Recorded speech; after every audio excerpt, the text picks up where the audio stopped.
الحمد لله خالق الوجود من العدم وجاعل النور من الظلم فمخرج الصبر من الألم وملقي التوبة على الندم فنشكره على المصائب كما نشكره على النعم ونصلي على رسوله الأكرم للشرف الأشم والنور الأتم والكتاب المحكم وكمال النبيين والخاتم سيد ولد آدم الذي بشر به عيسى بن مريم ودعا لبعثته إبراهيم عليه السلام حين كان يرفع قواعد بيت الله المحرم صلى الله عليه وسلم وعلى أتباعه خير الأمم الذين بارك الله بهم كافة الناس العرب منهم والعجم. الله أكبر الله أكبر الله أكبر لا إله إلا الله والله أكبر الله أكبر ولله الحمد. الحمد لله الذي نحمده ونستعينه ونستغفره ونؤمن به ونتوكل عليه ونعوذ بالله من شرور أنفسنا ومن سيئات أعمالنا من يهده الله فلا مضل له ومن يضلل فلا هادي له ونشهد أن لا إله إلا الله وحده لا شريك له ونشهد أن محمدا عبد الله ورسوله أرسله الله تعالى بالهدى ودين الحق ليظهره على الدين كله وكفى بالله شهيدا فصلى الله عليه وسلم تسليما كثيرا أما بعد فإن أصدق الحديث كتاب الله وخير الهدي هدي محمد صلى الله عليه وسلم وإن شر الأمور محدثاتها وإن كل محدثة بدعة وكل بدعة ضلالة وكل ضلالة في النار. قال الله عز وجل في كتابه الكريم بعد أن أقول أعوذ بالله من الشيطان الرجيم ومن يرغب عن ملة إبراهيم إلا من سفه نفسه ولقد اصطفيناه في الدنيا وإنه في الآخرة من الصالحين إذ قال له ربه أسلم قال أسلمت لرب العالمين. رب اشرح لي صدري ويسر لي أمري واحلل عقدة من لساني يفقهوا قولي آمين يا رب العالمين. The two great celebrations in our religion that have been carrying on since the legacy of the Prophet sallallahu alaihi wasallam. Actually, in my understanding, both of them tie back to Ibrahim alayhi salam in one way or the other, but this one more directly. And this particular celebration, Eid al-Adha, is directly a result of the fulfillment of the tests of Ibrahim alayhi salam, as all of you know. All of the rituals that we perform at Hajj and all of the dua that we make for the people that are performing Hajj and praying that Allah accepts that Hajj from them, every one of those rituals ties back in one way or the other directly to the legacy and the struggles of Ibrahim alayhi salam. Allah has a lot to say about Ibrahim alayhi salam in the Quran, and I've talked to you about some of those things before. Just as a quick reminder, one of the names of our religion is the religion of Ibrahim. There are several prophets that are talked about in the Quran, but Allah did not attribute the name of the religion to those prophets. We don't say we follow the religion of Adam, Millat Adam, or Millat Isa, or Millat Musa. That phrasing is not used in the Quran. But Allah went out of His way to describe Ibrahim alayhi salam as, first of all, the religion of Ibrahim, Millata Abikum Ibrahim.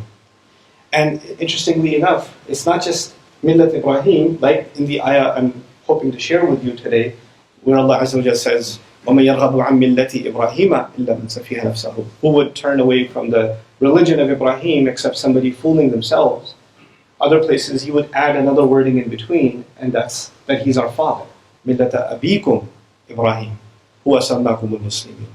And so, while we have an affinity and a loyalty and a reverence and respect for all prophets, we have an added level of love and adoration and a sense of connection to Ibrahim alayhi salam because he's also called our father. And so Allah Azza wa Jalla wants a different kind of connection with him to all of us. It's not just something that was given to Banu Ismail, to whom the Quran was originally revealed in Mecca, but by extension, he's a father figure to all of us. Now the thing is that a person's sense of identity, a person's sense of even of course all of your last names and my last name, these things come from our father. And children take on some of the inherited traits from their ancestry, from their fathers. Right? So the idea of him being called our father is actually to say that we have inherited something. We've inherited certain qualities and certain things that are supposed to become part of our personality. The more you get to know your father, the more you become loyal to that heritage and that personality. Allah Azza wa Jalla in this ayah says, that, and I mentioned this to you in brief translation right now, whoever would turn away, يَرْغَبُ عَنْ مِلَّةِ إِبْرَاهِيمَ. Allah is saying, and the word raghiba in Arabic is actually to be attracted towards something or to be repelled away from something. But more closely, it actually means that you're following something and something caught your attention, something else caught your attention, and you got attracted to that, like you got distracted from where you were headed, and you started going a different way. And basically what Allah is saying in this ayah about the way of Ibrahim, the religion of Ibrahim alayhi salam, is any kind of person who gets distracted, sidetracked by something else other than the religion of Ibrahim. It's not that somebody turns away from the religion, it's that they turn towards something else. They found some alternative to the religion of Ibrahim. Any person who would do that would be somebody fooling themselves. Now this is a remarkable thing to say, because you stay on track when you know something is valuable ahead of you. Right? If some of you have had exams in your life, if there's an exam in 3 hours, and there's an opportunity to play some video games, or to go play something, or to hang out, or to just go to a dinner, or something like that, you're not going to be distracted because there's an exam in 3 hours, and there are consequences for leaving out of the exam. And that's in the case of you're afraid of punishment, but there are sometimes even rewards. Somebody's about to get married, or somebody's about to, attend some ceremony where they're going to be awarded something, right? And they're going to be acknowledged. Well, if that's the case, nothing else is going to distract them. That's the only thing on their mind, right? So when you have something of value in front of you, then it's very hard to distract you, because everything else is lesser value than this.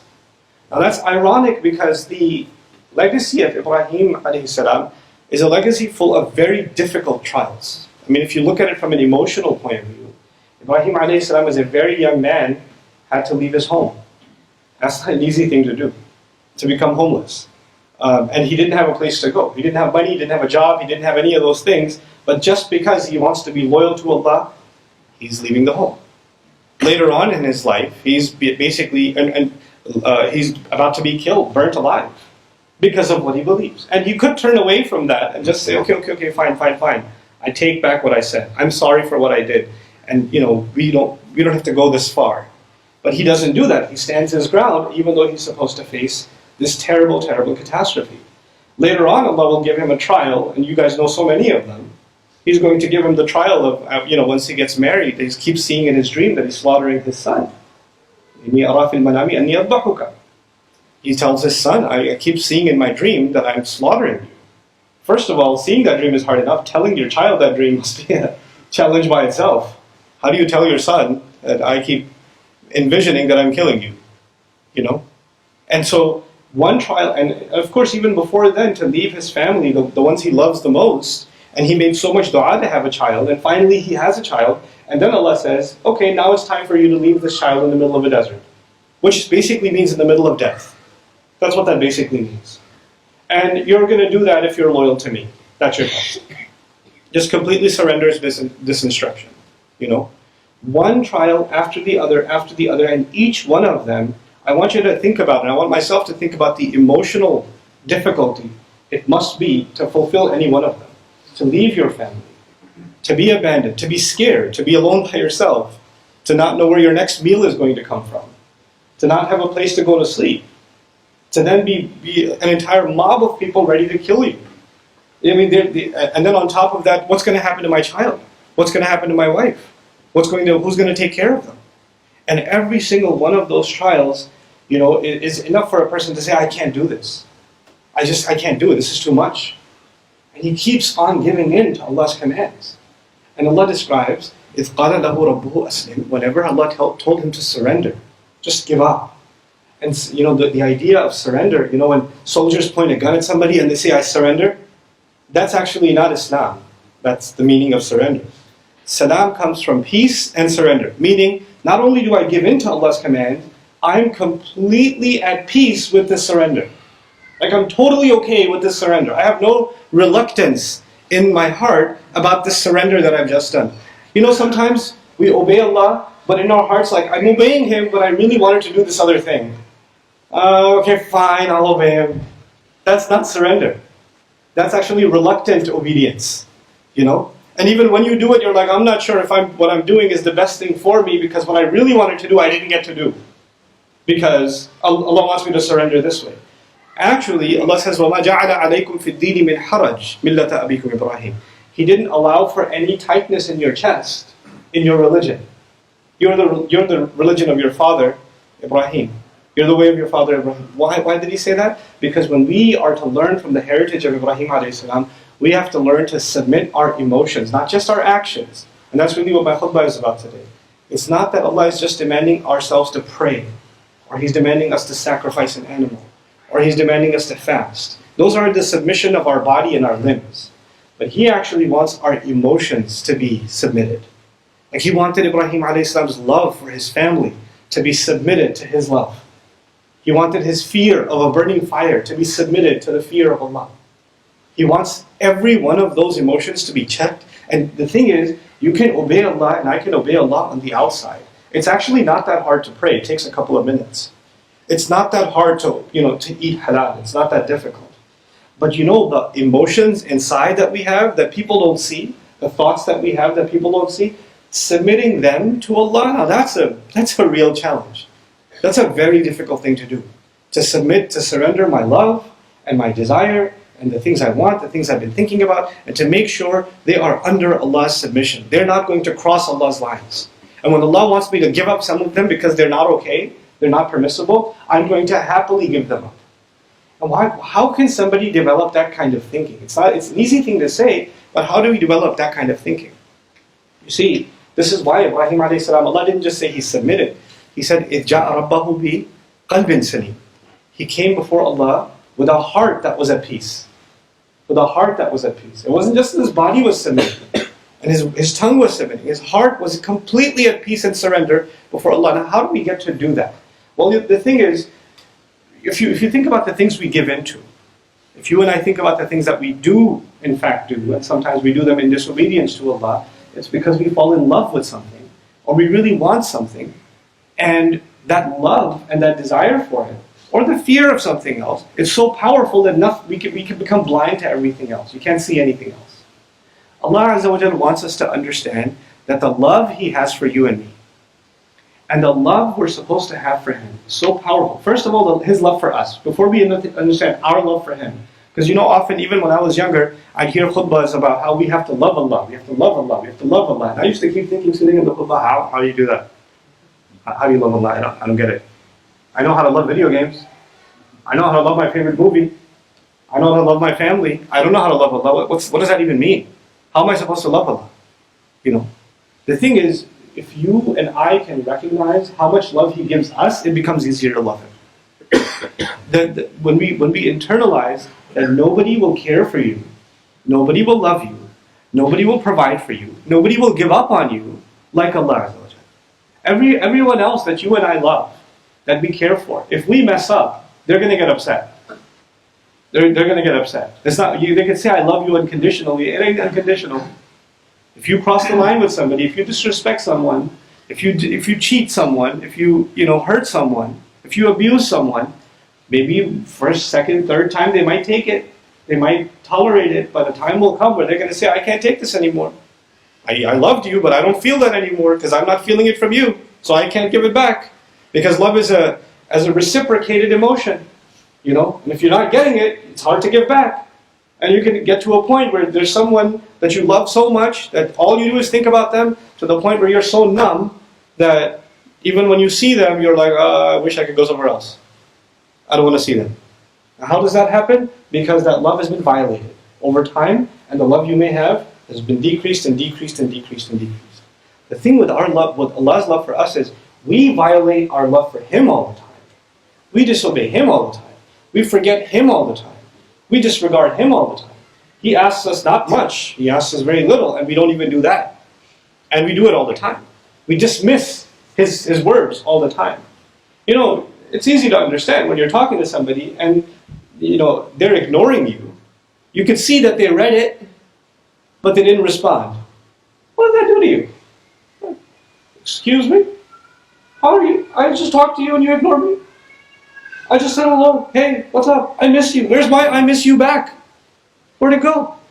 You get really upset when you express love, you express care, you communicate, and it's not reciprocated. Right? And you go, hey, how come you keep sending me to voicemail? How come you're never available? How come you never have time? These things make you upset because you have expectations from someone else. Allah Azza wa Jalla communicated with us, yes or no? And He knows we received it, yes or no? And we don't respond. We don't respond. And that's every right for Allah to actually be upset with us. But He doesn't. You and I continue to breathe. our lungs continue to fill with air. The blood vessels continue to flow. The provision continues to come. Our health is not an automatic thing. There are enough bacteria inside of us to kill all of us. There are enough of them inside. Who's constantly protecting us from dying? Who's constantly protecting us from diseases from the outside? Who's constantly protecting you and me as we drove or walked here to the masjid? Every single step. While we're ignoring Him, He's protecting us. While we're ignoring Him. And so His love of us and His enveloping care for us is so overwhelming and so constant that if you can just think about that more often, and I can think about that more often, you know what that will do? The next time we are presented with a choice where we either have to surrender what we love, what we think we love, we have to surrender that for our love of Allah. If we think about how much Allah loves us, and you compare that to anything else, you'll actually start it'll become easier emotionally for you to let that go and be at peace with it. You'd be okay with it. Sometimes we have this idea that if we let go of something that we love, how am I going to live without that? What am I going to do? That's my, Ibrahim a.s. had every right to think, that's my baby. What am I going to do without my baby? And you can only imagine, when this child was born, when Ismail a.s. was born, Ibrahim a.s. was so excited. He said, Ishmael. In Hebrew, it said Ishmael, which it became his name, Ismail, which means Allah listens. Like he thought of Ismail as the answer of his prayers, and he used to hug him all the time and care for him all the time. Even as he became later, Allah describes فَلَمَّا بَلَغَ مَعَهُ السَّعْيَ, when he reached the age where he could run around with him. What does that suggest to you? That he spent a lot of time with his son. He was obsessed with his son. And that's the son Allah said, sacrifice that. Now we are being told, in contrast, Allah is not asking us, alhamdulillah, to sacrifice our children. So the children can be like, phew, okay, we're good. He's not asking us to sacrifice our children. He's not asking us to give up our life. He's not asking us to jump into a fire. He didn't put any of those instructions on us. But He made us the legacy of our father Ibrahim to teach us, I asked way more of your father, and he was okay with it.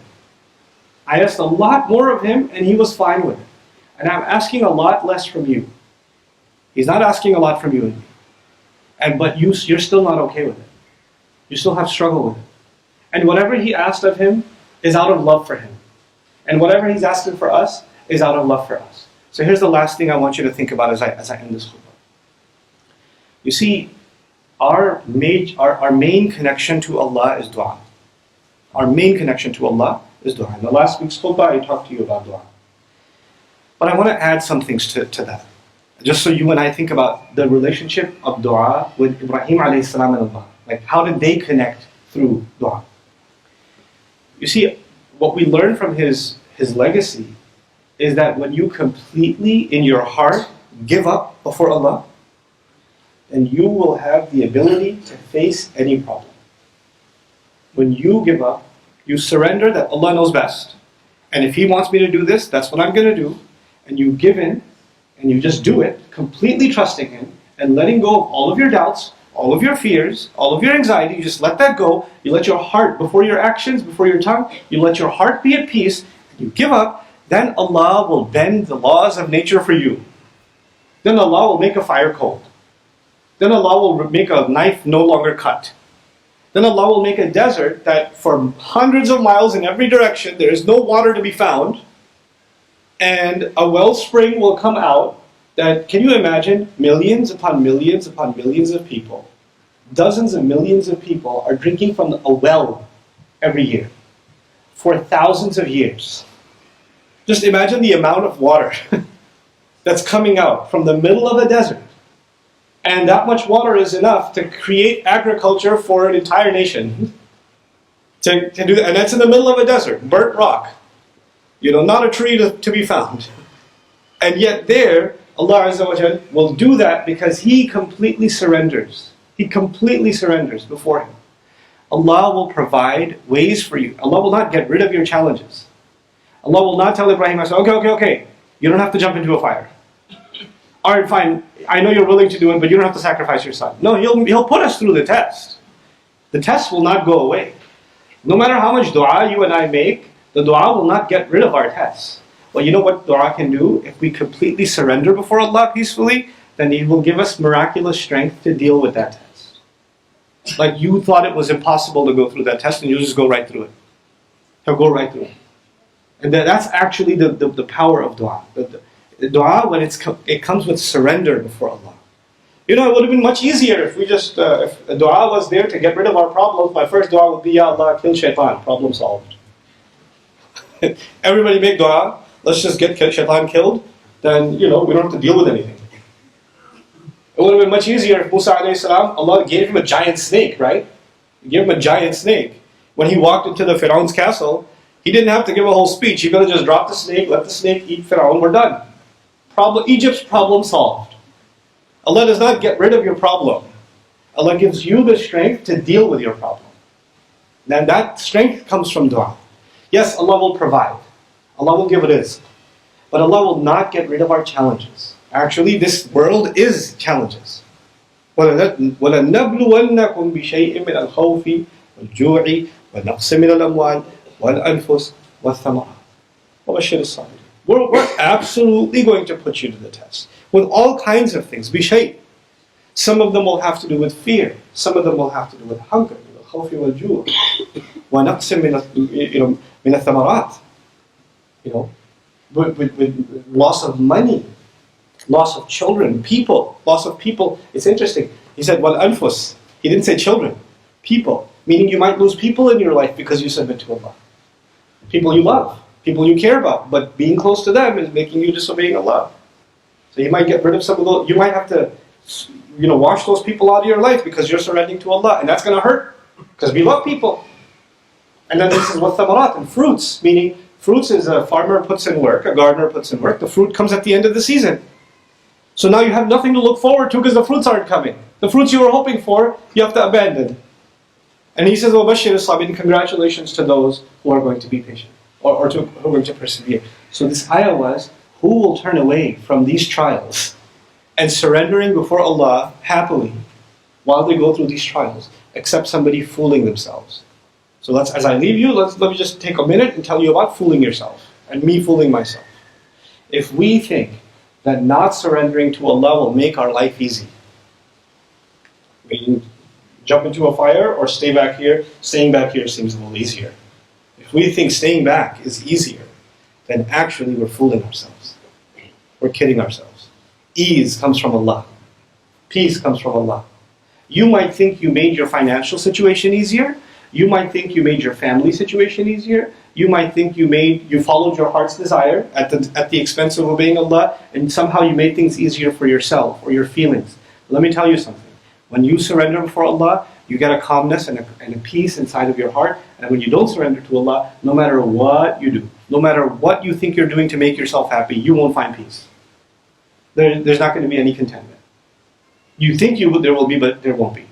And Allah Azza wa Jalla will describe, will make a person like that, صَدْرَهُ حَرَجًا ضَيِّقًا كَأَنَّهُ يَصَّعَّدُ فِي السَّمَاءِ. Their chest will become tight, as like they're climbing up into the sky, running out of air. That's what's going to happen to you and me. So we need to really understand what it means to not fool ourselves and to really happily, contently surrender before Allah's will.